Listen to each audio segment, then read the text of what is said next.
Well, neuroblastoma, it's a form of cancer that's most common in children under 5 years old. The closest treatment hospitals for it in Portland, Salt Lake City, or Seattle until now.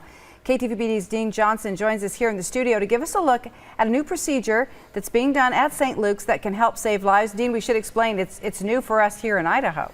Yes, it is. This is the first time that a procedure like this has been done, and it's being done by St. Luke's Mountain States Tumor Institute, also known as MSTI. Now, they've been able to do this type of procedure on adults, and it's blood and bone marrow transplants since 1933. But up until now, has had no way of performing those types of procedures on children, meaning families were having to travel to surrounding states to get any of those medical procedures done.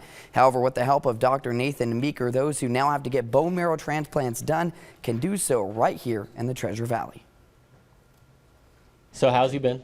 When Tate Fontaine was just 3 months old, he and his mother went in for his monthly checkup. Just going in for a routine visit, and yeah, that was kind of a smack in the face. It was at that checkup their lives would change. Young Tate was diagnosed with neuroblastoma, a form of cancer most common in toddlers that forms in immature nerve cells. Something that you never really imagine will happen to your own child. One of the ways to treat this type of cancer is through a stem cell transplant. But unfortunately for the Fontaines, the closest places capable of doing that type of procedure at the time were Portland, Salt Lake City, or Seattle. It was either the option of moving all of us for 3 to 6 months or just one of us going. Thankfully, the Fontaines didn't have to make that decision because this past fall, Dr. Nathan Meeker and the St. Luke's MSTI Hospital started offering autologous stem cell transplants for toddlers. We know that if we were to give these powerful drugs, we would definitely treat the cancer,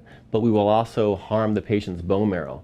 So this process allows us to use those very powerful drugs and not worry about the bone marrow anymore. What the procedure allows is for doctors to take a toddler's bone marrow out of the body and freeze it so the child can undergo some pretty intense chemotherapy cycles. Kill more effectively. So the more chemo we give, the more cancer we kill. Those stem cells will go home back to the bone marrow and regenerate all the cells of the bone marrow and all the cells of the blood. Tate is the first toddler to undergo this type of procedure at St. Luke's, and his cancer is now in remission. We knew we'd get through it. He's a fighter. Now, Tate is still undergoing treatment. Right now, he's being given antibodies to attack any cancer that is left after chemotherapy. He'll have to undergo these types of treatments for just a couple more months. Dr. Meeker says after, they will have to continue to monitor Tate, probably for the rest of his childhood, to ensure his cancer remains in remission. Now, Dee and Mark, I do want to correct myself. In 1993, that's how long MSTI has been offering this type of procedure for adults.